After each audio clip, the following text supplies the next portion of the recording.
you doing back there, kids? I'm hungry. Do we have any snacks? We just ate lunch. I'm hungry now.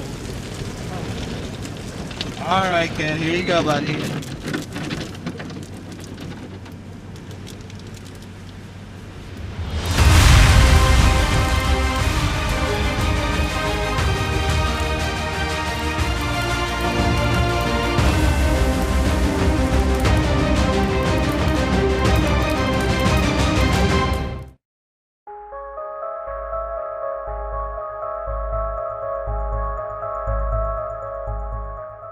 In a land where possibilities are unlimited and integrators can become warriors who forge alliances with dragons, comes the next chapter in our Build-a-Thon saga where smart people fight over an orange jacket.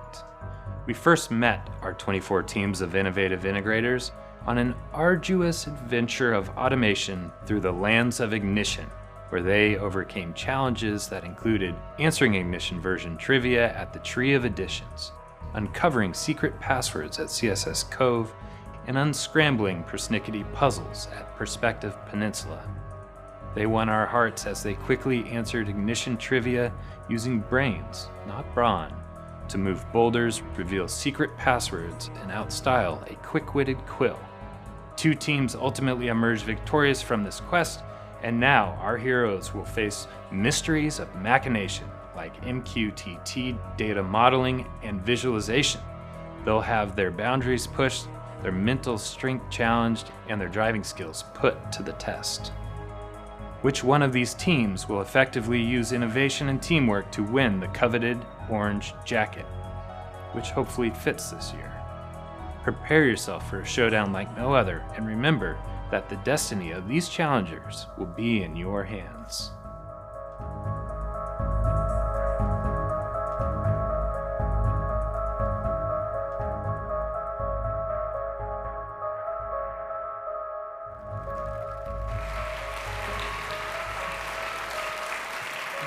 Hello, everyone. Welcome to the 2024 Build-a-Thon. Who's excited to be here? Yeah?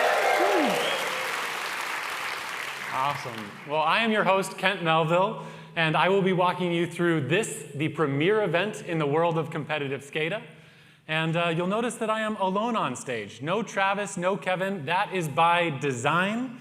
In fact, I made a little bit of a deal with them. I said, for the promo video that we showed a little bit earlier, if I sit in the car seat, which obviously was their idea, not my idea. If I sit in a car seat and have to pretend like I'm a child, then you have to let me do the live event solo. And they agreed, but do I take them at their word? No, I don't trust those guys as far as I could throw them. And so on the sides of the stage, I have actually constructed barriers to keep them out. So hopefully we're gonna have no issues today, and it's gonna be a wonderful, safe event. But I really like that video we just watched, which introduced you to what happened back in July. We had over 20 premier integrators compete in our Build-a-Thon Elimination Challenge for a chance to come and be here on this stage. Out of those 20, only 2 remain. And without further ado, I would like to introduce our competitors for this year's Build... Wait, what is happening? Oh no, this better not be Travis and Kevin trying to crash the party. Oh my goodness. Kent, you didn't think we'd really be able to keep us away, did you? I hoped we could keep you away. This year's theme is breakthrough. You think that's going to stop us from breaking through? Guys, this is a huge mess. Who's going to clean this up? Kent, I think you know who. Come on, Kent. Those blocks aren't going to clean up themselves, buddy. Well, we're happy to be here. Thank Ready you. for the real show? Yeah.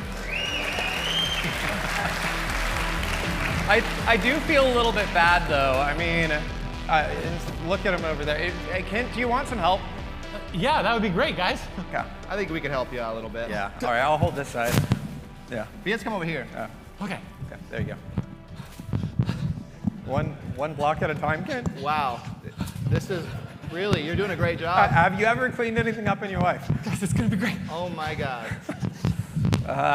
Well, no, I think we just, We got to get some help from somebody else. Yeah, like this is going to take too long. Yeah. Like, oh my gosh. All right. Guys, can we get some team members to come in here and help clean up the mess that this guy over here, Kent, made? Oh my goodness. Oh, man. Wow. And I think it is time, while Kent's doing his thing over there, to unveil the panels for this year's Build-a-Thon. What do you guys think? Let's do it. Yeah, we're pretty excited about this. Right over here, we give you a convenience store. Woo! And for panel number 2, we give you another convenience store. Well, hey guys, that's nice. They're already powered up and ready to go. Yep, isn't that convenient? No need to gas it up. That's right. We don't need to get these folks all pumped up because they can see that this is a convenience store, a model convenience store and gas station that was made by none other than our official hardware sponsor, the Build-a-Thon. Give it up for Opto 22, everybody.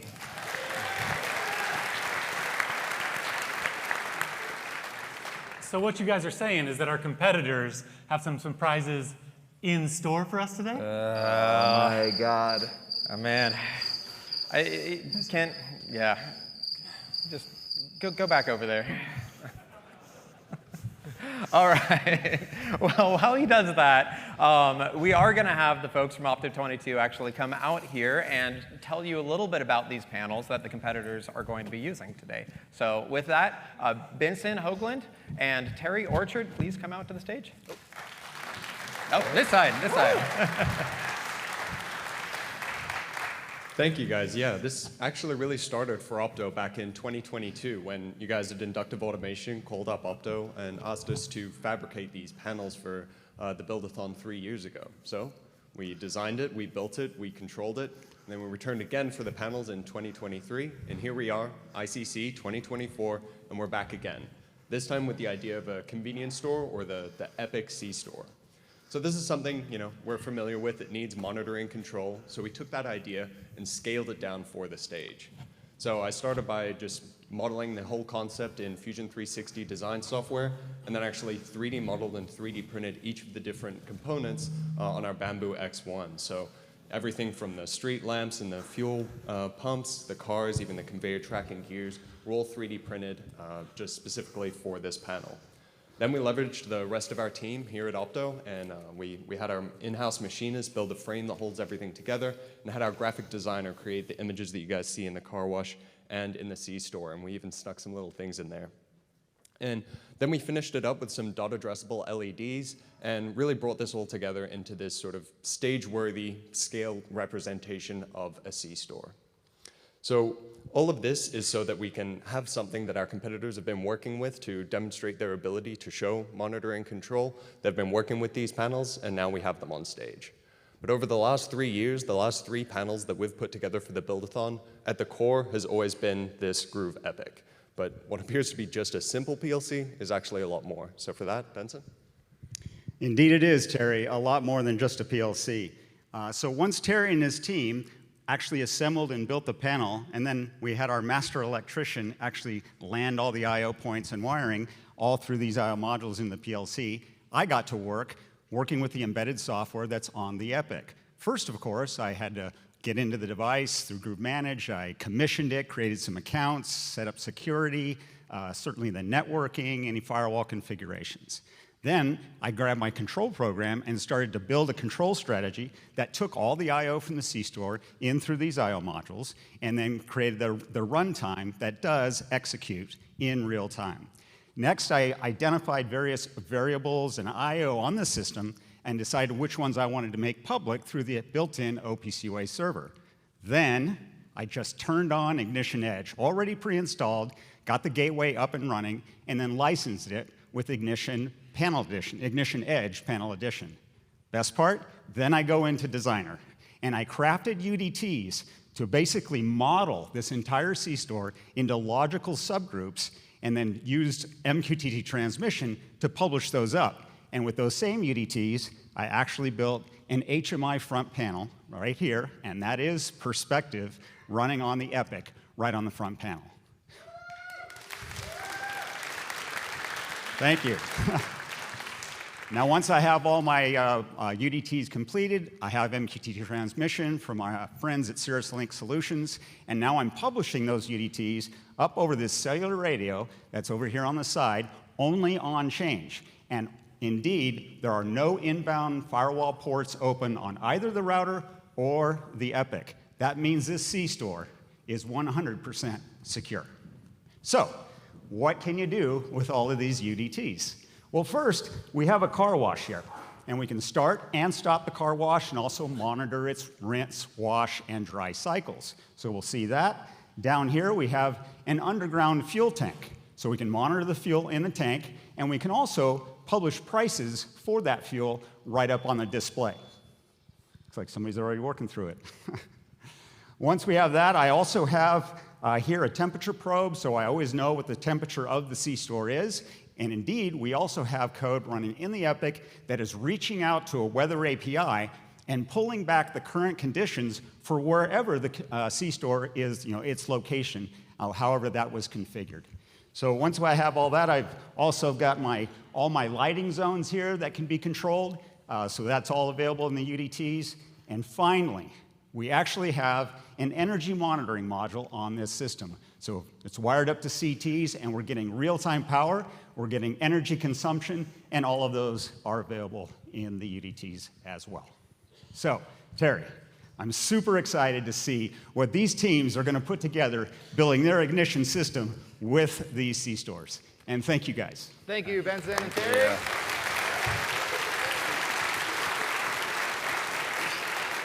All right, this is definitely one of the coolest panels we have, and it is going to be outside. It's going to be out upstairs after the session here, so you can see it up close and personal.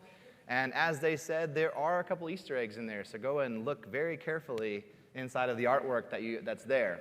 But we're super excited to have it here this year. Yeah, it's pretty exciting. Next, we're going to tell you a little bit about how to vote, right? So you're going to need to vote at the end of the session, but it's kind of a lot of work to do this. Kent does actually do a pretty good job. Do you guys want to bring Kent back out? Should we do that? Okay. All right, Kent, stop being lazy over there and come back out here and do your job. Okay, guys. All right. So, how do we choose winners for the Build-a-Thon? It's not us. It is you. And so we are going to be having all of you vote today. And so that you know what you're doing when we get to the end of this thing, we wanted to introduce you to voting now, early on. And so how do you vote? Well, it's going to be a poll in the ICC app. So hopefully you've downloaded the IA Events app. And if you go into that right now, you can actually go down to the bottom. You can go to Agenda. And from that agenda, make sure you're on Today. And one of the first events you'll see there is the Build-a-Thon. If you go ahead and click on the Build-a-Thon event, and you scroll all the way to the bottom, you're going to see some polls. And is everybody seeing polls? Anybody there? Yeah? Good. All right. I want you to click on the first poll, just the first poll right now. You'll notice there is no poll that is the actual voting. You can't vote yet until you see what the teams have actually built. We're watching you guys. So the way that you're going to do this, for the first one, just for practice, I want you to go into the app. And first one, I want you to vote for your favorite convenience store. Now, Travis and Kevin both like Buc-ee's from Texas, but if you are Team Kent, you're going to vote for 7-Eleven. But you guys can vote for whatever your favorite is. All right, and I heard the boos for Buc-ee's. Thank you. Thank you. I needed the support. All right. But, all right, where are we here? So you'll be voting, and yeah, you should be good to go. We will be doing another practice for that second poll in a little bit, so if you weren't able to figure it out this time, don't worry, stay tuned, we'll be talking about it again. But let me tell you a little bit about what our challengers have been doing. Kent, you don't need to do that. Travis and I made a video. You made a video? Guys, we talked about this. If I sat in that car seat, you were going to let me run the show. I was going to do it here at the live event. Well, that's just showbiz, kid. Keep up. Kent, you didn't really think you could come between us and the Build-a-Thon, really? Yeah, that's right. Let's roll that video.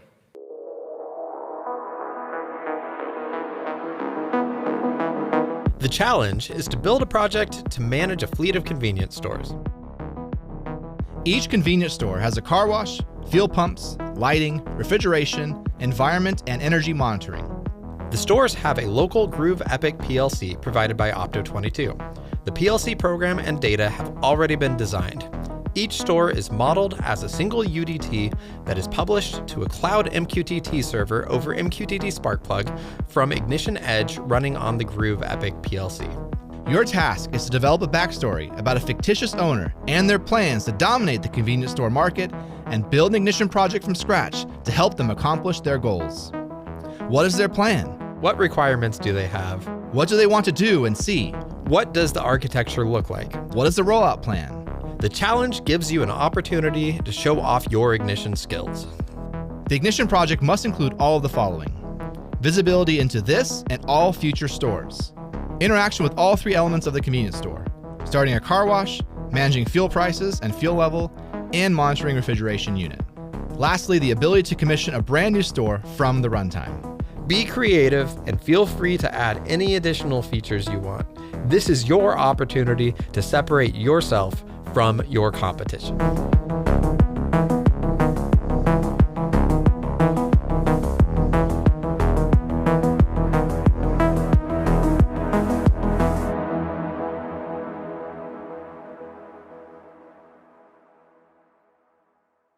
Well, what do you think? Pretty cool? Awesome. All right, well, I think it is about time that we actually bring our teams out. And so we are very excited to welcome out onto the stage Team DMC. Give it up for them, guys. Come on over. All right. Well, welcome everyone. It's so good to have you in this Build-a-Thon this year. DMC is well known in the industry, but for maybe the few people who don't know who you are, could you tell us a little bit about DMZ? Or DMC, am I saying DMZ? I'm so used to talking to architectures with all of you. DMC, tell us a little bit about DMC. Yeah. Yeah, we are integrators based out of our headquarters in Chicago, Illinois. We've been around since 1995. We have offices now all over the country. I think 15 offices now, from San Diego all the way up to New York. And yeah, we love working with Ignition and helping our clients out. Good answer. That's exactly what I want to hear. Awesome. Well, we're so glad to have you, and we'll be hearing from each of you here in a little bit. But for now, we'll go ahead and have you take a seat in your chairs back here. But give it up one more time for DMC. Now, one thing to note about DMC is that this is their second time being up here on stage. I think this time they're out for some blood. Yeah, that's right. Last time they had the racing uniforms, right? And this time if you remember a couple of years ago, they only lost by a hair. So they know what they're doing. They're the folks who've been part of this already. So that might be a leg up. Yeah, I mean, they're in t-shirts now. They're relaxed. They're ready to go. Seems like they're confident. Should be good. But I hope they're not too comfortable, because we do have an incredible other team. Please help me welcome out BIJC. Come on out.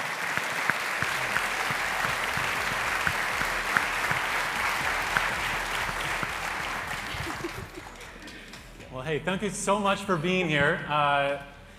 You know, they're kind of local-ish, but for you guys, it was a little bit farther to come out this year, huh? A fair few thousand miles, yeah. Yeah, absolutely. We are very excited, BIJC being our first international competitor in the Build-a-Thon, hopefully the first of many. But since you're across the pond, please tell us a little bit about BIJC, where you come from. So we're based in the southeast of England, and we've got about 10 to 11 people, so a relatively small company, but we've been working with Ignition since 2014 now, and absolutely love it. Well, absolutely great. We're very excited to have you, and small but mighty, and so we're very excited to see the projects that you guys have built. So with no further ado, we'll let you go ahead and take your seats. Give it up for BIJC.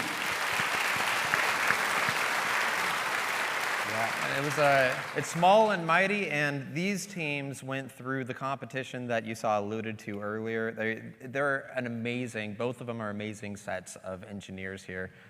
We had a lot of really good folks who were part of that competition. I did want to acknowledge everyone who participated. It was not an easy competition, and these folks, creme de la crop, so well done.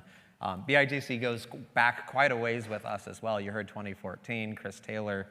He got the award earlier in our earlier session for the Community Impact Firebrand Award. Yeah, give it up for Chris Taylor. Yeah. Everybody? Hopefully you saw him in the main keynote. So excited for the work that he's doing in the community. I think these teams are fired up, Kent. I think so too. And so now that we have all this momentum, let's talk about voting again. All right, so real quick, I want you to pull out your apps, and I want you to prove to me that you know how to do this. You're going to go, once again, to the ICC app. I'm even going to do it with you here, okay? And then we're going to go at the bottom. We're going to go to Agenda. Make sure that you are on the 19th. You're going to go ahead. We got a great hero image there for you showing the Build-a-Thon DMC versus BIJC. You click on that. Scroll all the way to the bottom. You're going to see a second poll. And this one is going to ask you, what is your favorite convenience store snack? And the right answer for this one, it's an open book test here. I'm telling you guys all the answers to these things. But the right one is obviously the fruit snacks that I was eating in the promo video earlier. But you can vote for whatever you want. Go ahead and submit that. And you also can view the results. Thank you. 83 of you have already voted for what I told you to. You've got this down. Well done, everybody. And it is fun. You can also look within the first one. I'm looking to see that people voted with me. 7-Eleven. Oh, Buc-ee's. No, Buc-ee's has 143 to 138 7-Eleven votes. I guess you guys still have a little sway here. Oh. All right, but there will be a third poll that will be added, and I believe we're going to be removing those other two to eliminate distractions. At the very end, that's going to be how you're voting for these teams. So now you know how to vote, but who should you vote for? In order to figure that out, we are going to be having a series of 3 presentations from each team. You'll notice 3 competitors, and so each person will get a chance to present. The first 2 they could prepare for, but the third one is a bit of a twist where they're going to have to do something live on stage in true Build-a-Thon fashion. But which team gets to go first? That's the question, and to determine that, we will be doing our Build-a-Thon commemorative coin toss.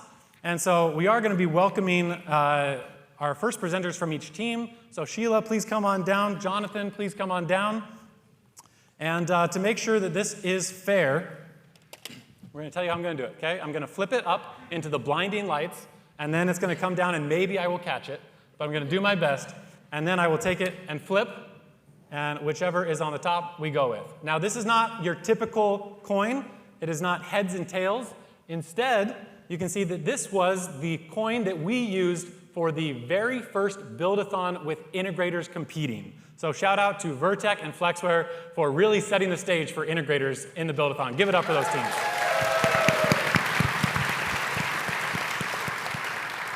All right, so as such, it's your second time here, so we'll let you go ahead and call it in air. You're going to call Vertec or Flexware, and whoever wins the coin toss will choose whether they go first or second. Make sense? Yep. Make sense? Sure. All right, here we go. Kent, don't screw it up. Flexware.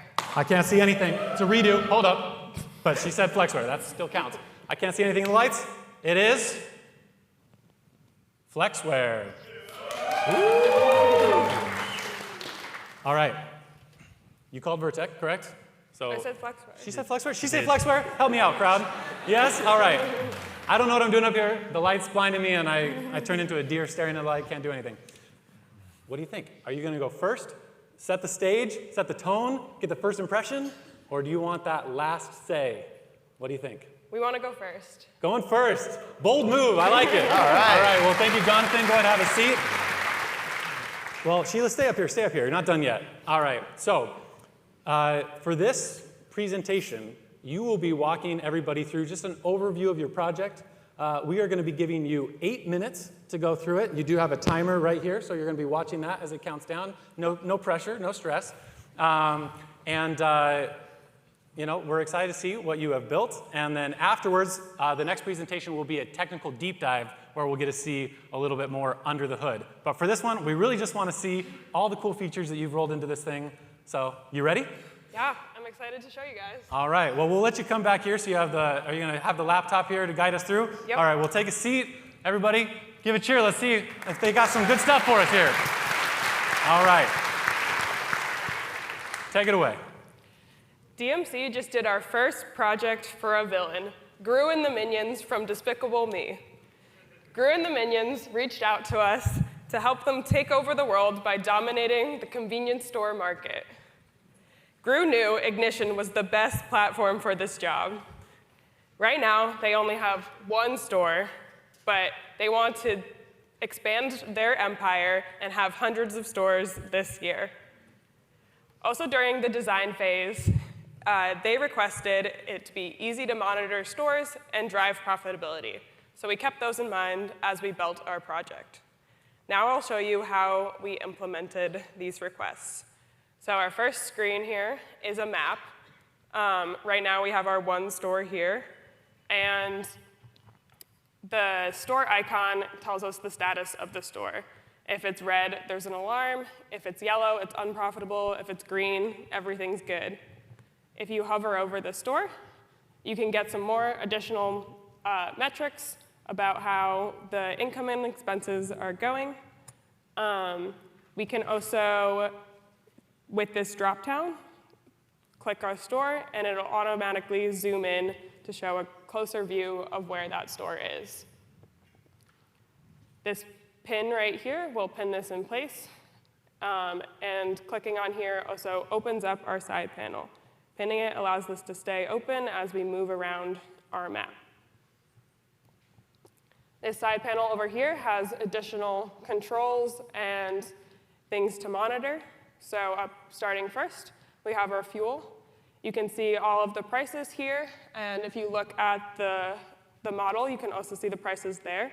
And these buttons over here allow us to change the prices of the fuel. So we increased our price to $5.14. We also have our monitoring of the fuel level, which the simulation was turned off and is now, is it on?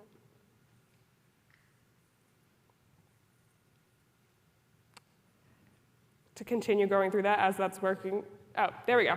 Now the simulation of fuel level is turned back on. And we also have the ability to refill some of our, when we run out of fuel. So I'm going to add 100 gallons.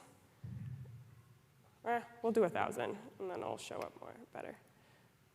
And that just changed our expenses. We just spent more money on fuel, and the fuel level changed. Over here, we have information on our freezer. This is the power the freezer compressor is using and status of whether the freezer door is open or closed.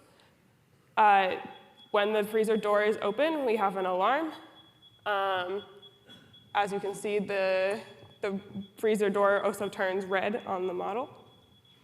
Down here, we also have a summary of the weather. So when you're monitoring remotely, you can see what the current weather at this convenience store is. And last but not least, we have everyone's favorite part of a convenience store gas station, a car wash. So we're going to run that for everyone.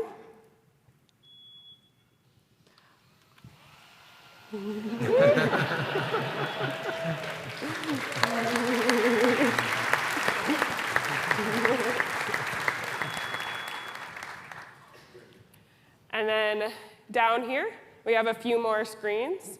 Dashboards will come back to, but this will go to a dashboard already selected for this store. And then we have a screen for light controls. So if we go here, you can see all of our lights are on. We have the buttons down here to turn all lights on or all lights off. But then you can also click on the specific light to control that individually. So if I click on Epic Store right here, it turns that off. We can also click on one of these to turn that on and off. So a nice, fun way to easily see which lights are on or off. And we're going to leave them all off for now. Going over to our left navigation, we have our dashboard.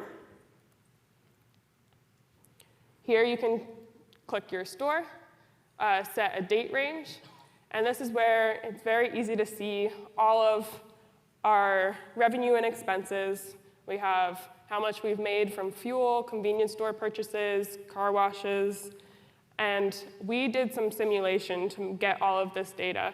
The convenience store data and buying fuel data wasn't part of the PLC, so we added some simulation for that, as well as the car wash.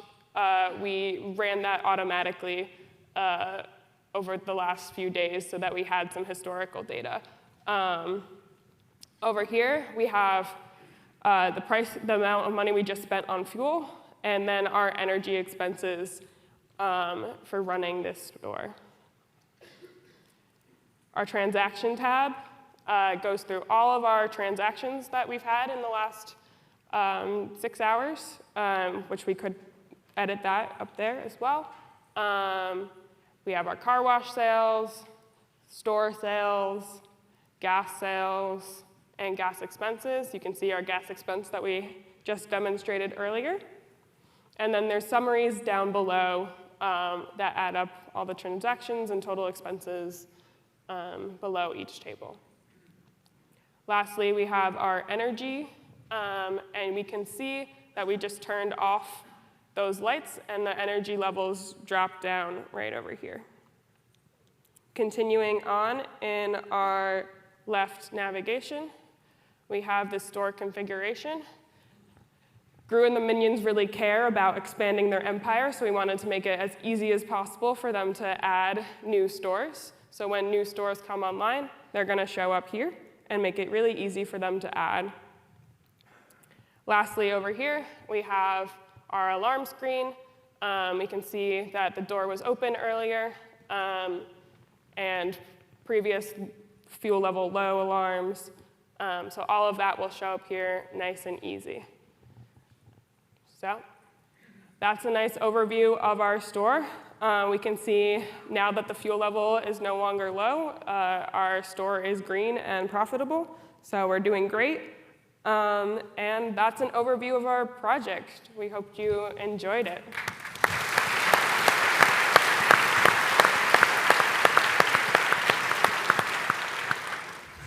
Well, great job. That was an incredible project, and just less than a minute to spare. You used your time effectively. It was great. After CoinGate, where I dropped the thing and started into the lights, I did neglect to do one thing, which was to get to know you, Sheila. Sheila, we were excited we got to hear about DMC. We're excited we got to see the project, but what the people back home want to know is, who is Sheila? Tell us a little bit about yourself. I'm Sheila. I work out of DMC's New York office. I've been working at DMC for like 3 years. Outside of work, I like to do a lot of running, into long distance running. I also like to travel a lot. Right before this, I came from Budapest, which was fun. So nice little 20 hours of travel on Sunday.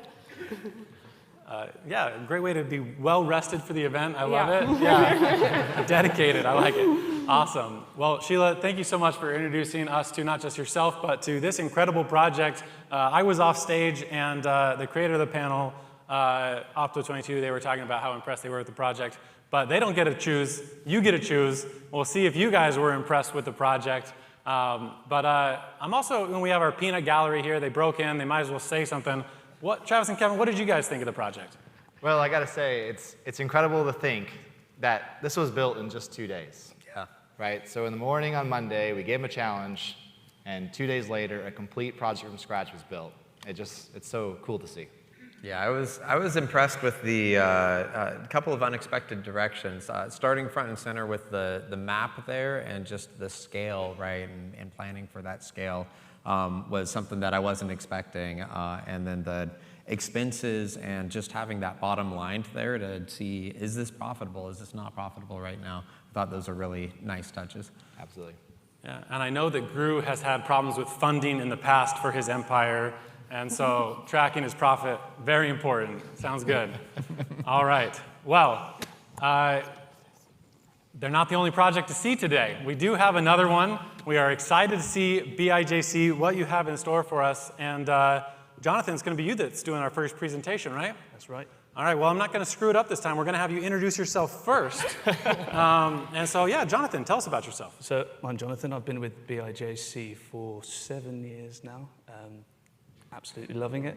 Fun fact about me, I'm a musician. I play about 5 or 6 different instruments and really enjoy it. Well, there you go. I thought I was a musician too, but everybody gave me terrible reviews for last night's performance. But so next year it's just you, is what we're saying, right? Fine, yeah. Anybody want to see Jonathan next year? Yeah? All right, maybe. We'll see. All right. Well, with that, you also are going to get 8 minutes to present. Sure. And so without any further ado, give it up for BIJC. Let's see what they got. Thanks, Master. So we were given this challenge by an eccentric businessman who wants to take over the world. His business name, totally epic autos. The fact that it spells out the acronym of T is completely coincidental. So he wants to take over the world with his convenience stores, and let's get cracking. So where's the mouse gone? Let's use that. Okay, so his first store didn't work out too well. You can see it here. It's in Boston. It's in the Harbour View. And there is nothing there to see because that is now completely defunct. So unfortunately, T is no longer available in Boston.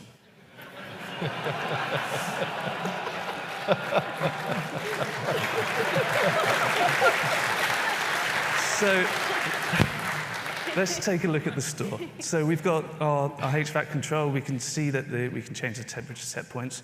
He wants to take over the world, so we've put it in metric as well as freedom units. So we've got the PID here as well. We can also turn that off if we just want to view the temperature. If we want to open the fridge door, we can do that here, and he gets a nice little animation to show that the fridge door is open. There you go. We get the alarm, it goes red, and that will close itself. He's measuring his energy because the less energy he uses, the more profit he makes. We've got some store statistics here, so that money he's making. And of course, we have the September Employee of the Month, Travis. Let's take a look at the banned list. I'm very sorry, Kent. You are banned. You're not allowed. I don't know what you did, but it was obviously quite bad. So in the fuel station, again, because we want to take over the world, we have the opportunity to view it in the local currency. So we've linked up to a currency API. We take the price in USD, and that's what's stored in the database. But that will, on the local store, it will show the correct prices. We have some statistics on all the pump information, so things that the money that they've made there, and we can change the fuel level if we want to. So let's say we take a delivery of 1,000 gallons. We can say fuel is delivered, and that should bring that in. That brings an event into our events table that Lewis will tell you about a little bit later, and that's lovely. Okay, so the car wash. Now, he has information about the money he's made there, but we have a timer, and this is dynamic, so however long the rinse cycles, the dry cycles, that will update whenever you need, and will be the correct ratio. So let's take a look at what happens. So we get some bubbles, when we get to the rinse station, it goes underwater, and we get some dry. Now, if those animations don't conform to the guidelines within the Advanced HMI Handbook, I don't know what does. So we have some alarms, we have our journal, we have alarm configuration. Now, we can change these alarms on the fly. We don't need to go into the designer. So let's say that the anomaly trigger should be a set point of false. We can then go back to our alarm table, and we can see that alarm has come straight back in. So a nice little feature there. And if we look at our store config, we've got some manual controls and some store status, so we can change the status of the store there. So down the bottom here, we have city information. We can change the price of the fuel. Amy will do that for you later. And one of the big things that we've done is the events table. So it's a single table in the database that is extensible. We can do whatever we like with it. It doesn't matter what type of event goes in there. We can get all the information we need. So we can see here loads of information whatever event it is, it just breaks down everything nicely. And if we extend that time, let's say we take a couple of hours off here, these numbers on the totals change, and it all looks good. We also have, along the bottom, the information about your weather, wind speed, how much you've made over the last 7 days, and the year to date. And of course, we can see where our store, the One Big Apple in New York, is. We can see that, we can click on it, and it takes us straight to our store. And that is about it. All right, give it up for BIJC.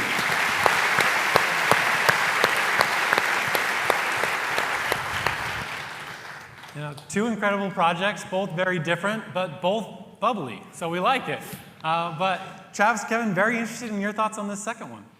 Well, I wasn't expecting to be Employee of the Month. I worked pretty hard for it, so it's pretty exciting to see. I do feel a little bit attacked in that I get enough what is the antagonism? I can't think of words today, but I get attacked by you guys all the time. But for you guys to throw me on the banned list, so right now, apparently, Travis is Team BIJC, and you're Team DMC. Yeah, absolutely. But we're not biased. There were a couple of things that I really liked in that presentation. Some of the animations were nice flavoring on top, right? Obviously, they don't increase the functionality significantly, but they can really make a big difference for customer projects when they see that in terms of how it feels when it's delivered, especially when folks are showing it to somebody else or they're going to give their users access to it. And I really liked the fuel consumption, or the amount spent and the amount consumed over the last few days there, that you could see yesterday, you could see today, you got the pie charts there. That would give you at a glance as a business owner, how is this performing? Yeah, and the event tracking is really cool. Just be able to see all the events and be able to know exactly what's happening. The store owners need that. And soon you guys will be using event streams in A3 to take all those events and send them up to Kafka or something amazing like that, right? Yes, absolutely. Subtle plug for our product. No, speaking of subtle plugs, a big thing that we do every year at the Build-a-Thon is we like to talk about this year's exchange winners. And that's right, Kent. You know, the Ignition Exchange, near and dear to my heart, and it's really what makes this community unique, because everybody's so willing to go and contribute and share resources they built with Ignition, including these 2 amazing teams right here. Yeah, and the exchange was announced on this stage at the Build-a-Thon back in 2019, actually, the best Build-a-Thon ever. Yeah, why? Was it because you won? He's a bit of a sore loser. I did win, but no. That year and every subsequent year since then, the Build-a-Thon, we've taken the opportunity to take the resources that are submitted in the course of the previous year before the Build-a-Thon and pick out winners. And this year is no different. Yeah. So let's get to that. Let's see these winners. Before we show the top 3, which will be featured on the Ignition Exchange, we do have some honorable mentions. So let's go ahead and take a look at that. The first category is devices. And for this, part of what we wanted for the Ignition Exchange was a place that people could create templates and faceplates based on specific equipment that they used all the time. And we've had some incredible submissions to the Exchange that do that.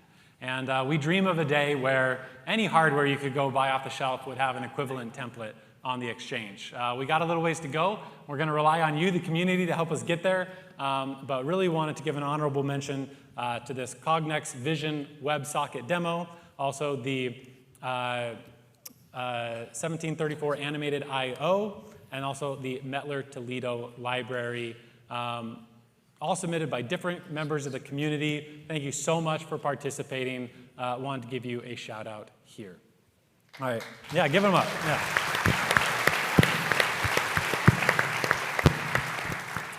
And 2 more that fit this category that we really wanted to highlight. We also have this Compact Logix 5069 animated I/O, and also, of course, the Groove Rio EMU faceplates. And so give it up for these 2 as well.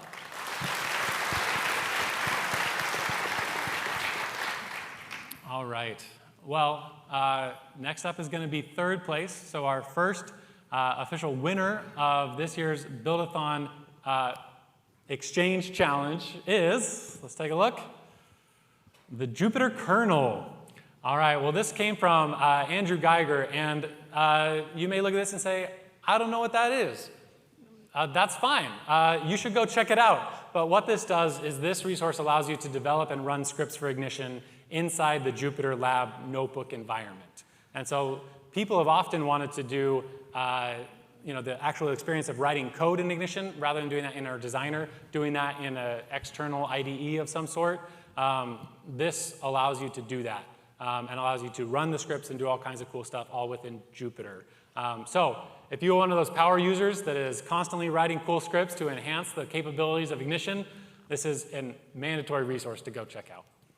Give it up for Andrew Geiger.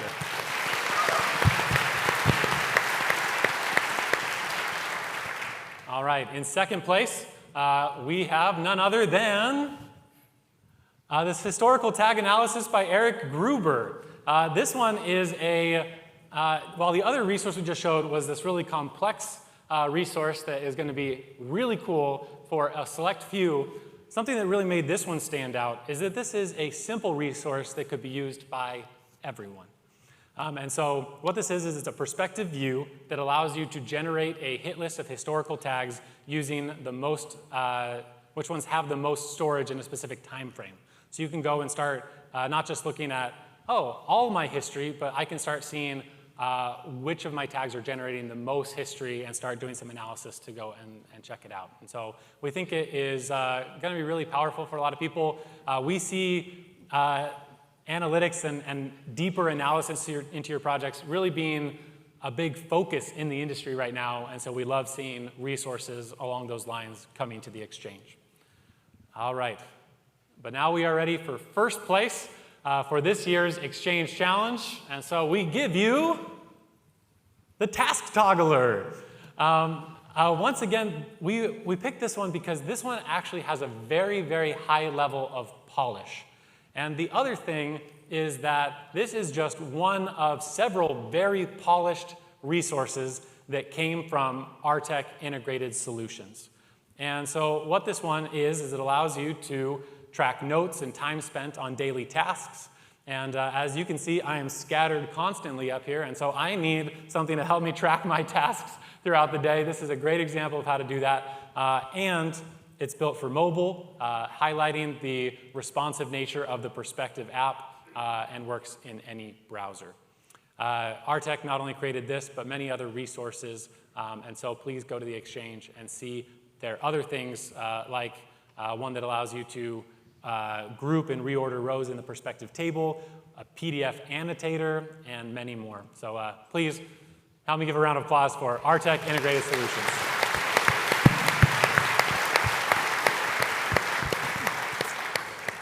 All right, well, it's time to do a deep dive. It's time to see behind the scenes how these teams have built these incredible projects. And we'll be going in the same order. So we're coming back over to DMC. And Nikolai, that means you're up. For the people at home, who's Nikolai? What do we need to know about you? And in fact, I think you may be familiar. It's almost like you've been here on this stage before. Is that right? Yeah, that's for sure. This is my second time. I think I'm on the other side of the stage, though, so this is a little unfamiliar. Didn't want you to feel too comfortable. I had to shake it up a little bit. Yeah. But yeah, who is Nikolai? Tell the people at home. Yeah, I'm a systems engineer from our San Diego office. I love Ignition, work with it all the time across a whole bunch of variety of projects. Awesome. Engineer, a man of simple, concise statements. I like it. But he was really leaving time because we're going to give you 10 minutes now to present behind the scenes how you built this incredible project. Take it away. Yeah, so I really wanted to dive in and start by kind of explaining how we implemented this navigation strategy. So we really wanted this map to drive navigation. And we started by just thinking of it being very flexible and driven by what tags are currently existing in our tag provider. So this map you see on screen and the ability to navigate to it is fully driven by basically what tags are existing in our backend. And we're popped into the designer now because we want to, we only had 16 hours to sort of finish this project, but we want to give you a very authentic look into kind of how we were able to implement this. So the first thing, we have a script that, to generate our map, is basically browsing our tags and looking for UDT instances that we've created for each of these stores. So if more stores were to become available and be implemented into our tags, we would automatically generate them on the map, and we would also, they would show up in this search dropdown. We also put a large emphasis on sort of different elements of CSS that we could include into our project utilizing Ignition's built-in style sheet and style classes. There's a few different ones. You obviously saw this growing card. We really like the idea of having icons, but also the ability to get more details and kind of show more on screen when you're able to hover over this card.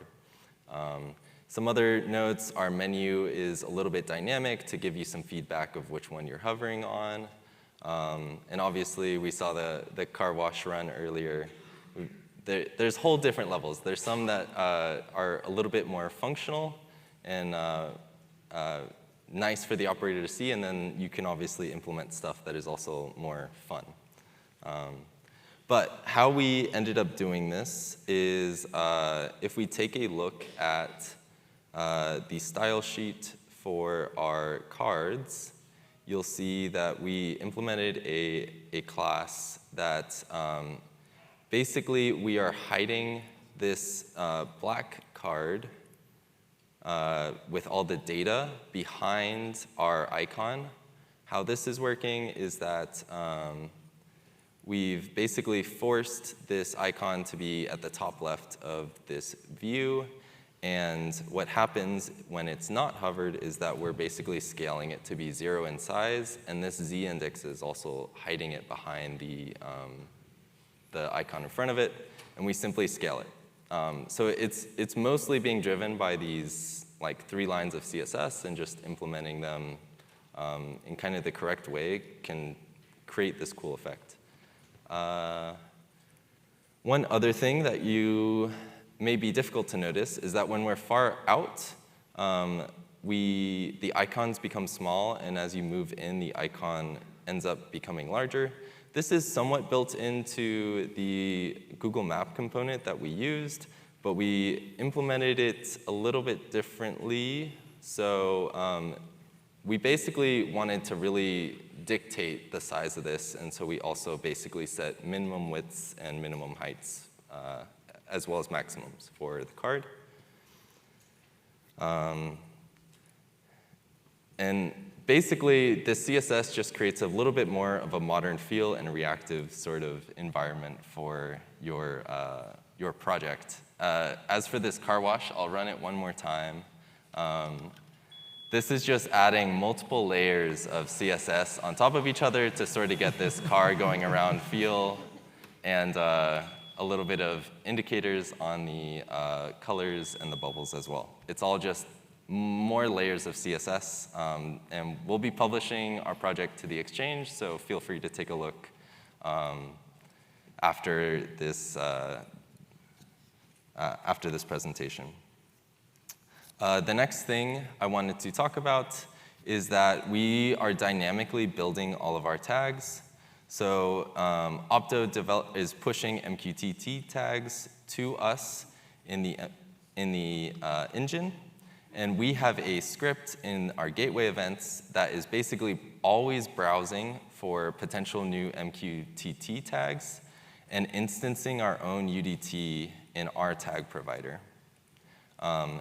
We then implemented our own UDT that extends the Opto MQTT UDT to add a few more additional things. So we get values like what latitude, longitude exactly we want it on the map. We store a UID to associate with all of our database data and some additional parameters. How this connects is just with a simple tag path pointing at the MQTT like root UDT instance, and all the tags inside figure out their path from there. We also wanted to note that on our, to also be very flexible, basically all of our views, pretty common practice for us is to pass in this single tag path that basically points to the UDT instance, so that if we were to add more stores, we'll have zero configuration of these views going forward. I also wanted to highlight a bit how our SVG works for this, this lighting. We developed this SVG with open source software called Inkscape. I'm no graphic designer, but I did my best to make it look somewhat reasonable. And what this is doing is it's binding to the different tags we get for the lights. So if I turn all these lights on, you'll see them basically connect and show up on screen. And we're connecting to the individual shapes on this SVG to basically change the fill color. So if I was to update our, what color we wanted the lights to be, I could do that all from one place and quickly update the project.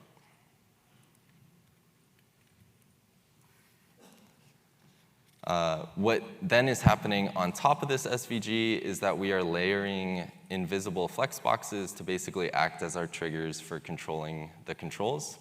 So all of these invisible flex boxes on screen are configured with a script to basically change the status of the light.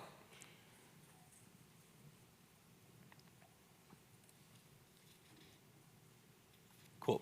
Hopping back real quick to our map, I just wanted to also point out that we ended up deciding not to use a docked container for our sliding controls. What you'll actually see is that we are hiding it off screen right now, just utilizing some of the other styles we have access to. And so if I make the overflow visible, you'll see it off to the right. And just on, when we click on these icons, it will basically shuffle itself onto screen. And so when this is marked as hidden and you see it in the actual application, it's still on screen, but just hiding. And we kind of liked implementing it without the docked container to have a little bit more flexibility in this. And ultimately, it doesn't take much to make this work. We added a bit of a transition to get the sliding effect, and we're simply driving a tag that is adjusting a transform on the view. So if I change this to 600, which is what we set the width of it to, it will slide off screen. And it's all driven by either clicking on the icon or clicking on the map to get rid of it. Lastly, I just wanted to also thank Opto 22 and Inductive Automation, Opto for their incredible PLC work and the whole mock-up, also giving us plenty of documentation to make this work, and Inductive for this opportunity and the kind of just letting us hit the ground running with a gateway and database already set up. Well, thank you. Yeah, give it up for Opto, right?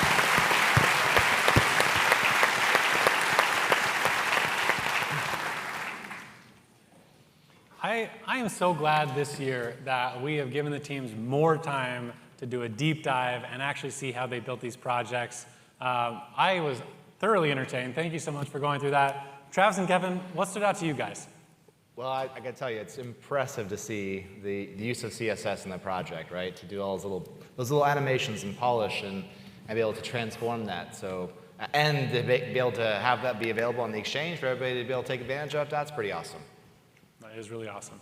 Yeah, I mentioned earlier that having some of that sugar that's on the screen basically it does make a project feel a lot more polished. DMC's project, absolutely. Like each of the mouse overs, everything that somebody might be used to inside a web application.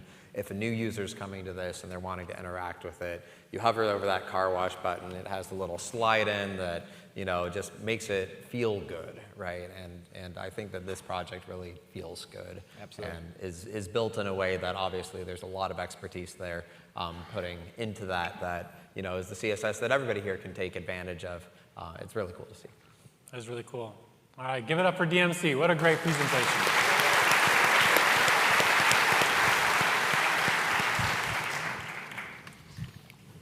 Tough act to follow, but if anybody could do it, it would be Lewis. Lewis, tell us a little bit about yourself. Okay, so I am one of our SCADA developers. I'm largely known as the Python guy around the office. If you look through any of our scripts and you find something doing 10 different things on one line, that's probably me. Father of two, and I have an extremely understanding wife because it's actually my wedding anniversary today. Happy anniversary. And I'm here. Happy anniversary. Hope you're watching. It's fine. It's the 9th this year. She's told me emphatically, not next year. That's 10, not allowed. That's smart. I just hit my 10th, so I understand. It was a big deal. But yeah, that's me. I'm a Python guy around the office. It's been using Ignition for, how old, Charlie? 4 years. 4.5 years now. Sorry, my youngest was born like 2 weeks before I started at this job. So as long as I remember how old he is, I know how long I've been working on this. It's fine. There you go. Well, speaking of counting, you are going to have 10 minutes here to give the people a deep dive into your presentation. Are you ready? Yeah, why not? All right. Well, take it away. Okay. So first of all, I just want to put you all at ease. We do understand with the color of our shirts and the fact we are, in fact, not at home, there is an element of danger with us, but we are surviving. It's all going well. First thing I want to show off is that these screens were designed first for to run full screen in a 1080p environment. However, we understand that that is not always the case. And somebody might be running it on a laptop, whether they're out and about or traveling around. And two of the things we wanted to achieve was, one, that these panels we've built will work inside various different sizes. And when both the lower bar and the top browser bar are there. But also, as you may notice, as they shift in and out, they get moved around and off the screen, but they are always active. We don't have to worry about any loading appearing or anything else like that. So what I will do is, well, if I work from the back to the front, so we have, much like DMC, we are not attaching anything directly onto the MQT tags themselves. We have a reference provider with a reference UDT, through which we can add lots of extra little tags, extra little systems, little bits and pieces that we want just attached in there. That's all the stuff we want at the hub end, but isn't necessarily needed at the edge where it's all collected. These get created through the front. There's a section on the front end where when things appear, there's a couple of scripts that run that will generate the bits we need in the database to back these up, and then fill them out as it goes through. And speaking of the database, if I can make sure, that's that one. We tend to use this website. It's called DB Diagram, and it's incredibly handy for just mapping out what you're going to have in your database. Very quickly, throw it all together. There's a markup language here called DBML that just allows you to get things up and see exactly what the shape of them are going to be before it ever touches the actual database. And every now and again, as we're kicking it about, we go, oh, hold on, we need an extra column here, we need an extra column there. Well, I do all of that in our design phase. And this website allows us to export out to several vendors, which just kicks out the script, we throw it at the database, and we have all of our tables in there with all the relationships put in place for us. On these, we have decided to, we have our stores table, which stores all of the information related to those stores. And so that's things like the latitude, longitude, where it is, the route path of our reference UDT, the size of the fuel tank that's underneath the store. And each of those belong to a city, and our prices are all set on the city level rather than the store level. Same as each city might have a different fuel delivery truck size, and those are our default truck sizes that we use to run that front end box that you saw. However, my favorite on these is our events table. And it's fairly simple. It's just storing when something happened, where it happened, and what it was in terms of a type ID. And our type IDs are built into ranges, so the 100 range is the car wash, the 200 range is the fuel pump, and so on and so forth. But the real magic of this is the extra data column, which is just a regular old string. We are using ours to store various JSON objects, so when a car wash happens, we'll know what the source was for that and how much it cost at the time. So that when it comes to calculating these prices and how much has been made, it's as simple as just scanning through those events and just calculating the cost and ripping it straight out of that extra data. The UI itself, as we've built it, I want to give a particular thank you to David Yorahas. In fact, if I bring this back up, so this little set of tabs at the top, that is an Exchange resource called the Simple Tab Control. We use that everywhere. It is so good for so many different reasons, and it drives so many of our projects. If we just want something up there to just tab across things, the man's done the work for us, and I want to say thank you. Where am I on this? Lost my mouse. There we are. So the advanced style sheet as well allowed us to get all of our keyframes in for all of the lovely animations you saw. We also stacked some extra little bits in here as well. We tend to collect together a lot of our classes are built out of, there's a star library called Tailwind that gives us lots of little building blocks that we can use to collect together and just build out our nice, easy, simple to use classes that we can drop wherever we need them. Where am I? Yeah. So I'm going to show you how the panel viewer works. There you are. So this is the panel viewer that you saw. And if I just quickly pop that to New York so we can get something going. And in here, it is simply an XY container with a couple of embedded views thrown inside it. Now, each one of these is keeping track of the current viewport height with a little check in there because, unfortunately, in the designer, we don't always get our primary view width and height. It sets itself to 0, so we're just running at the moment off of that default size for the view itself. And then beyond that, it's just consuming that. We are building our offset just to plug that straight into the middle, which just lands the page directly in the middle. And the scale, now these ones are currently set to they're 1:1, but using that viewer height, using the width and the height that gets output by each view, we can just generate a nice, quick, easy scale and then plug all of that into our CSS Transform 3D, which just gets it where it needs to be. And as I said, this will work. If I start shrinking that down, it starts bringing itself down, back up again, and it just means that if I pop that back out to full screen, it sets itself to the as-designed sizes. And I think that is, oh no, the events, almost forgot. So talking of the events, as I said, these are simply just JSON strings that we attach to each event.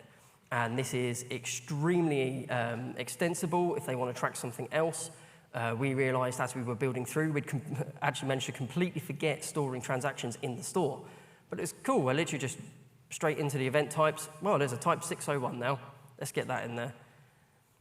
And then for backfilling this data, I just had to run everything into the event table and just attach all the data that we need. So we have, as you can see from these car washes, the remote start is when it comes off of here. If we were to run the manual button, we'd get a new event that says manual button start source. The fuel pumps track when they start. Hopefully they stop at some point. And at the end of that, it will calculate how much fuel was used. So on our fuel level check, it's every time that fuel level goes down, it's assuming it's a fuel pump that started, we'll store that start value, pick up the value off the end, go through the middle and multiply it by whichever fuel was in use at the time. And that is, I think, me done. All right, we'll give it up for BIJC. Yeah, there you go.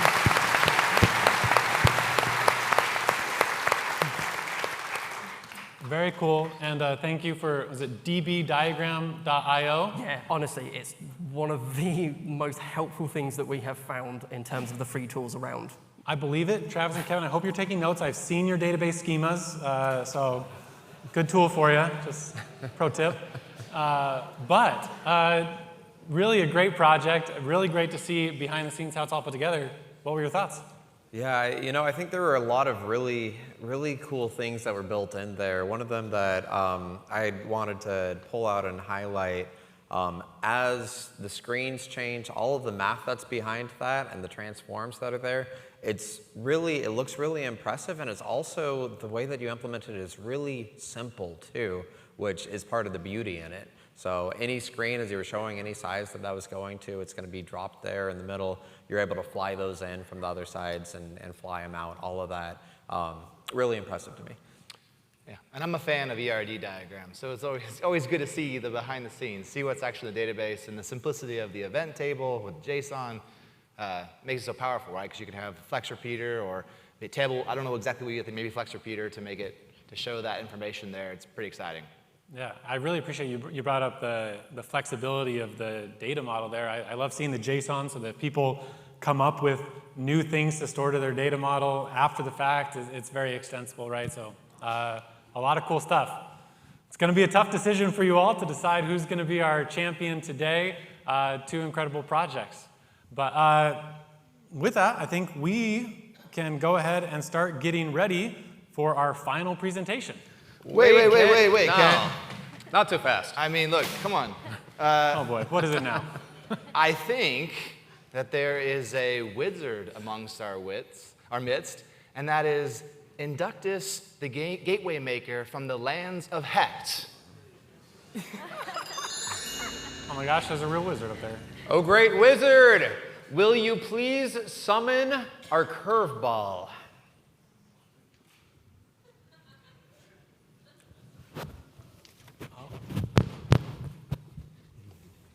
Magic.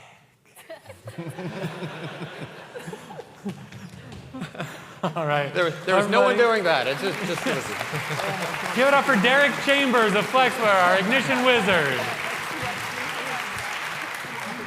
All right. Well, I guess, with ignition, scalability should be like magic. So I guess this does play in nicely as a metaphor here. But we have a third panel. What does that mean? Travis, tell us a little bit about it. Yeah, so if you didn't catch here in the architecture, what we set up for these two teams was simply an Ignition Cloud Edition instance in our AWS account. So for each team had their own cloud environment, and we are publishing the data from, as Benson said, from the Epic over MQTT as a UDT through Sparkplug to a Chariot broker in the cloud that their Ignition Cloud Edition servers are connected up to. So it's a really simple architecture. We are literally, all that you saw here live was literally being published to the cloud. All the applications they're showing were in the cloud, and the data, the responsive, how fast it was going all through cellular from these panels. But part of this challenge, right, is to, for the curveball here, is to show how they're dominating the convenience store market, right? They've got to have more convenience stores being added over time. And so we thought, well, let's bring out another one and see how well they can adapt to a second store being added to their system. Because as we know, with MQTT and Sparkplug, it is auto magic. Those tags will just show up. All right, well then I guess the third challenge, the third presentation they are going to get to see for these projects is we are going to have our teams see the MQTT UDT get published up, well the UDT published up over MQTT. It's going to be in the broker, their projects are going to discover it, and we have to see how easily they can commission that new site inside their projects. And should be easy, right? Easy to roll out new sites. They've probably planned for this. They had scalability in mind. We saw the lack of Boston earlier, so we know there's a concept of scalability. So let's see what they can do. Travis and Kevin, for this one, I think it's going to be a little more interactive. We're going to start with DMC. We're going to go ahead and go into their presentation, and we'll have them treat you guys as the customer. So I don't know which one of you is Gru, which one's a minion. I guess I'll be Gru today. I don't know. You're Gru, Kevin the minion. That's my boss, everybody. But you guys are going to come and talk over here. But before we do that, we do want to, not that page, we do want to come over here and get to know Brandon. So Brandon, the final presenter. That's a lot of trust from your team to have you finish this thing off. Tell us about yourself. Hi, so I'm Brandon. I'm based out of our Chicago office. I've been at DMC just over 6 years. Fun fact, I'm originally from Tanzania. Grew up, spent most of my life out there, and have lived in Chicago since college. Also a new dad. Congratulations. Thank you. And yeah, excited to be here competing. Awesome. All right. Well, Travis, you want to come and let's get this thing started off. So let's bring their screen up here, because right now we only have one store, right? And we said that we might be adding new stores. So we're going to go ahead, and right now the transmission on this is turned off. So our team in the back, let's go ahead and turn on transmission to get this data published up to the cloud. So they'll give that a few seconds for that to happen, but we'll see how the team will be able to respond, right? What's going to happen here while this is going on? I mean, this is exciting. Your empire is already expanding. Day 3, I one mean, of the 2 stores. And I have a DeLorean? Wow, I mean, that's a nice this start. is pretty exciting. But yeah, we know we wanted to make it easy for you to add new stores and expand your empire, and was already expanded. And so the way it works is we're browsing those MQTT tags, and when it detects new UDT instance, it will automatically create those tags and add it to our local configuration and give us a notification that there's a new store that needs to be configured. So my empire's expanded now. And your minions are very happy about it. Yeah. So if we click on this button, it'll take us to the store configuration page, where it will allow us to see all the new UDTs that have yet been configured. So we wanted to make it easy, so just with a few clicks, you can customize your store and have it ready to use. So even somebody as silly or as stupid as Gru here, as myself, could do it? I think you can do it. Okay. So if we click Configure Store, there's a couple things that we can change. We can change the location where we get our weather information, which that came pre-configured from the MQTT tags. We can also update the store name. Again, those are preset on the MQTT tags. And lastly, we can decide where we want it to be on the map. So I can pull up this map editor, and I can pick where I want it to be. And so, I don't know, let's just put it like over here. Yeah, let's go in the forest, huh? Yeah, let's put it right in the forest. So hit confirm location, and then we hit configure store, and it's done. Oh my gosh. It's configured. That's all it needs to do. So it's ready to use. So if we go back to the map, we can zoom out, and we can see our new store added. Not yet profitable, but we'll work on that. Start selling some gas. But I wanted to highlight a couple features that make it easy to use. So as you can imagine, when your empire expands to hundreds of stores around the world, navigating between them could be difficult. But in this drop-down allows us to navigate between the stores. And so you can also search for your stores in here. So I can be like Inductive, find the store, navigate to it, and it'll bring it back.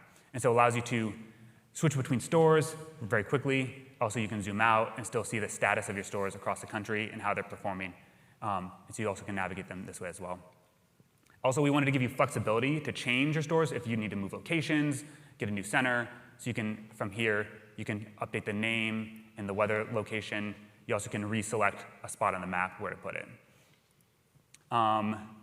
Again, because, as Nikolai mentioned, all of our views are dynamic using the tag path. So all these views are completely dynamic and reusable.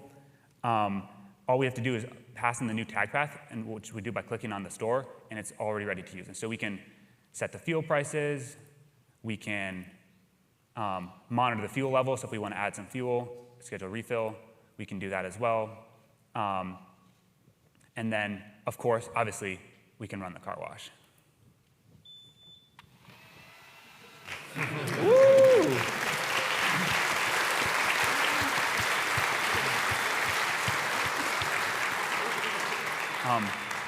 We also have the light controls, and you can see they're all on, but we can turn them off, and we can have full control of these lights. It's all dynamic. And then the dashboards also, we can select our store, we can see our new store, and we can see how it's been performing over time. And you can see we just bought some fuel, and we haven't been selling gas because we just opened it, but as we sell gas, it'll soon be profitable for us. And so, yeah, some of the best practices that we use to really make it easy to add new stores is passing that tag path as the global identifier for each store makes it easy to create these screens and make them dynamic. We also created a UID, a UUID in the database to track all of the transactions to make it easier to filter and sort those transactions.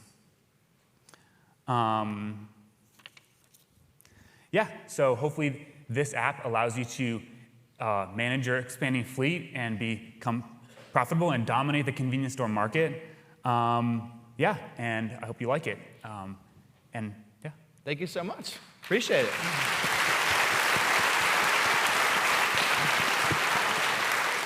All right. Travis, are you satisfied as the customer? I'm pretty satisfied, but I do have plans now. For 100 more, we got to do it next month. Perfect. Awesome. Well, Kevin, I'm going to have you come join me over here as well. You're done being a minion. You get to start your own empire over here, take over the world, right? Hey, Travis, can I buy a store from you? Thanks, man. There you go. All right, got it.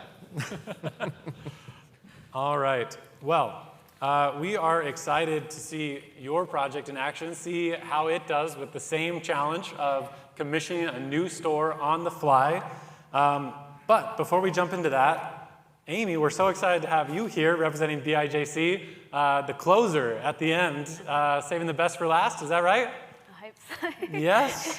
Well, yeah. Please introduce yourself to us. I'm Amy. I started at BIJC about a year and 9 months ago with no experience, so I think that says something about Chris's hiring practices.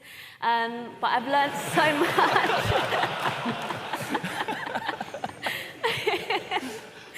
And I've already learned a lot in that time, and I'm really excited to see in the years to come using Ignition more and more and just becoming more experienced in it. And a fun fact about me is that I'm from Kenya, so with the Olympics, really good at long distance running, I am not. So I feel like Sheila should be the honorary Kenyan because she's clearly doing better than me than at the country sport. Great to see in the midst of a competition, a gesture of goodwill. Yeah. Keeping things clean up here for the teams is great. It's that time. Okay. We're going to have you go ahead, and Kevin is going to be your customer. He wants to take over the world, and he's going to do it with one more convenience store. Let's see it. I am excited. I just bought a store for 20 bucks. Thank you, Travis. And I would like to put it on my system. Can you show me how we do that? Yes, that will be no problem. Fingers crossed. I really don't want to utter that phrase. It definitely worked earlier, so... We believe you. We believe you. Sometimes these things take just a minute. Okay, so. Oh, is it there? I know. So we have a new store, and it's flashing red to indicate that we have to do something with it. So if I click on here, Folsom is not an existing city that we have in our city table. So we have this configure new city pop-up where we can put in some initial prices. Or we can do some promotional levels just to get people interested. Let's not give it away. That's $250. What do you want it to be? Let's call it $8, and then when people don't buy it. Okay. But Kevin, you have an electric vehicle, man. You don't even have gas. I don't know what it costs. Okay, and then we can set the car wash price as well. What do you want that to be? $10. $10? Okay. That seems reasonable, right? Yeah, I think it is. I don't wash my car either. So here, if we were in a new country, because you're looking to expand, we can set for that specific currency, but we'll keep it as US dollars. Beautiful. And we'll keep the truck size as 3,000 gallons. So when I click this button, it will create a new city in the city table. And then we need to now configure the new store itself. So we have these settings here for the tank car size, and we need to actually put it on the Harris Center. This is where I don't know where I am on the map. Just over here. There we are. There we are. And now when we click create, we'll see that now it switches to yellow to indicate that this site needs commissioning. So let's go to our new store. There it is. Well, you're already Employee of the Month. So well done. And let's see if anyone's managed to make the band list in that short space of time. How did you know? I think it's actually a blanket country ban, maybe a global ban. I think that's actually more of an achievement, Kent, than a failure, so well done. So here you can see we can operate all the same things that we could on the other one, simulate the door opening. We can also, oh, where's my mouse? There it is. We go to the fuel station, we'll see those new updated prices there. We also have the city pop up here, so you can edit that in real time. You might have, had a change of heart and decided to charge cheaper prices if you want. So you could set that down, and that will update on the screen shortly. There you go. And now we are happy with the prices and we're happy with the store. We can go over here and we can take the store out of commissioning and set it as active. That will also change its status on the map, so now it's green. Oh, sorry. And now we can operate on the car wash. Let me click on it on the map again. I'll go that way. Just to prove to you that it really does work.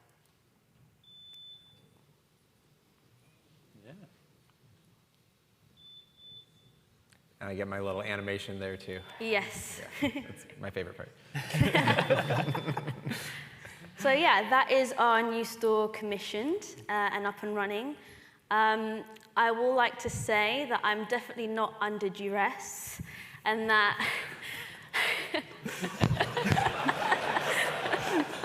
and that Kevin has informed us that he does not know where my family lives. So please, don't feel bad about not voting for us, because I will definitely be here for the next ICC.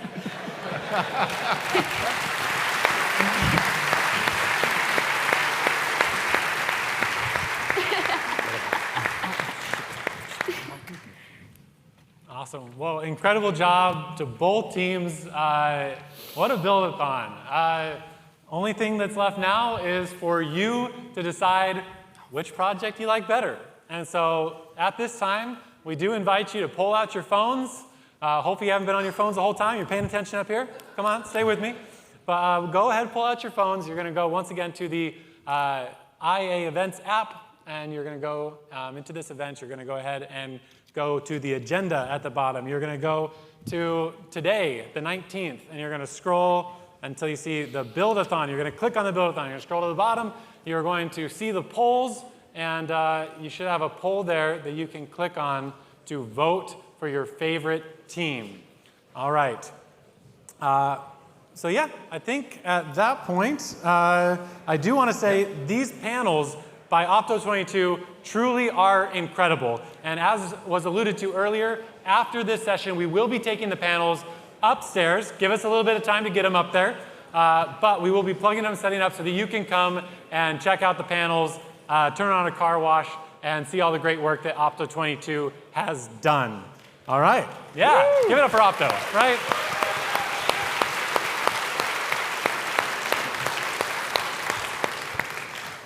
So yeah. All right. Well, I think as they're getting their final votes in here, we have one thing. Go ahead and take a couple of minutes to vote. But we have something that has to do with music, and it has to do with a video. I think you're right, Kevin. Yeah? We can't have a Build-a-thon without a music video. All right, enjoy.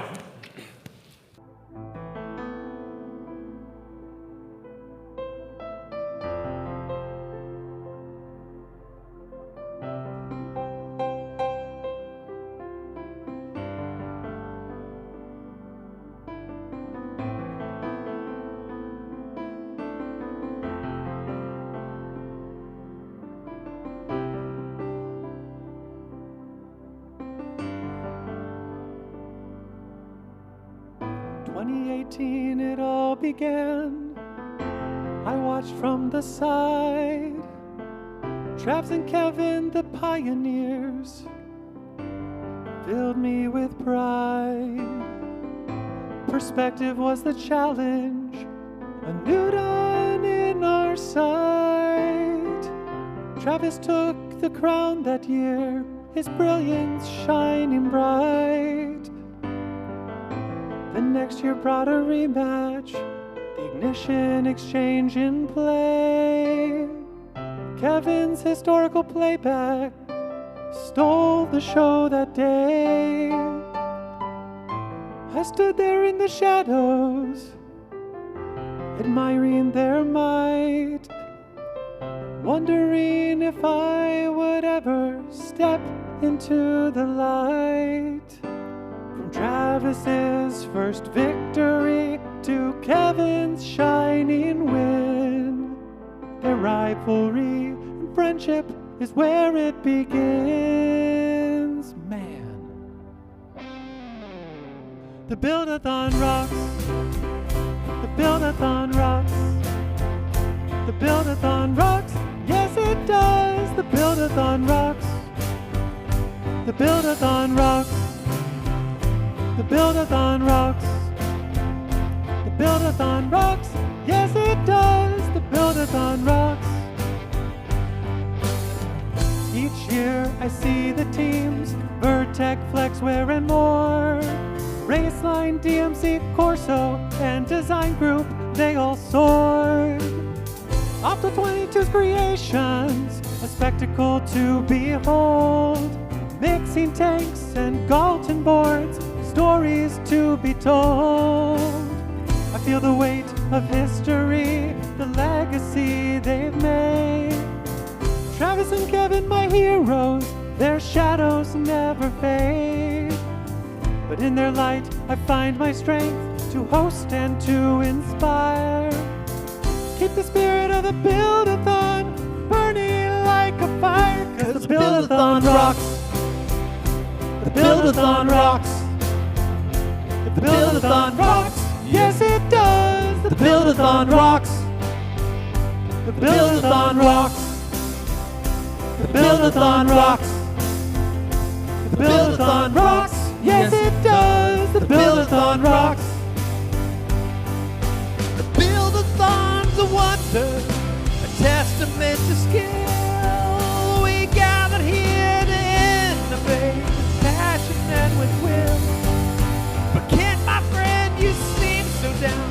Your doubts are plain to see. Just take my hand, 'cause you and I and us, we all agree. The Build-a-Thon rocks. Yes, it does. The Build-a-Thon rocks. Every day. The Build-a-Thon rocks. Yes, it does. The Build-a-Thon rocks. Amazing socks. The Build-a-Thon rocks. Like granite. The Build-a-Thon rocks. Marble. The Build-a-Thon rocks. Yes, it does. The Build-a-Thon rocks. The Build-a-Thon rocks. Like dinosaurs. The Build-a-Thon rocks. Birds. The Build-a-Thon rocks. Yes, it does. The Build-a-Thon rocks. Pop rock. The Build-a-Thon rocks. Classic rock. The Build-a-Thon rocks. Yacht rock. The Build-a-Thon rocks. Yes, it does. The Build-a-Thon rocks. Yes, it does. Build-a-Thon.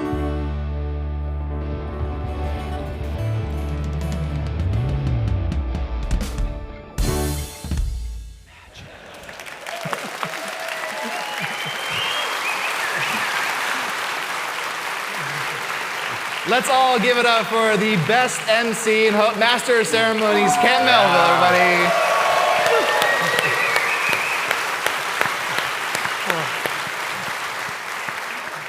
I love working for Inductive Automation, where we don't take ourselves too seriously, and love being part of the IA Department of Funk. Thank you so much for joining us last night. Thanks for indulging this music video. We love you guys.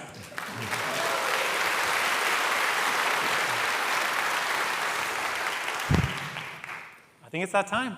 Who wants to know who the winner of the Build-a-Thon is this year? Yeah? Yeah? All right. Well, we are closing polling. Polling is done. At this point, we are going to go ahead and reveal the winner, and we're going to put it up on the screen. So I give you this year's Build-a-Thon champion, DMC. Look at that. Oh. DMC, go ahead and come on up here. It was close. Congratulations to both teams. Thank you for participating, seeing so many votes. As is the tradition, when you win the Build-a-Thon, you get a coveted orange jacket, something that the music video made very clear that I have never done, so I have a green jacket. But to provide the orange jackets, we are going to invite on stage last year's Build-a-Thon winners from Barry Waymiller Design Group. Give it up for Design Group, everybody.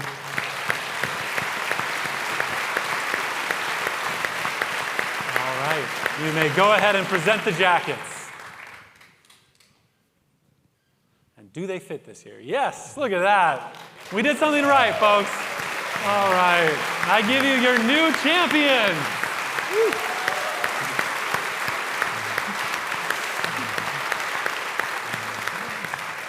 All right, well, these teams will be around for the rest of the day. Please go congratulate them. Tell them what you loved about their projects. Go and ask for tips about your next project. It is great to see the best of the best here on this stage, and we look forward to doing it again for you in the future. Also, we are very excited to do this in the morning of the last day so that you can have a chance to play around with the panels.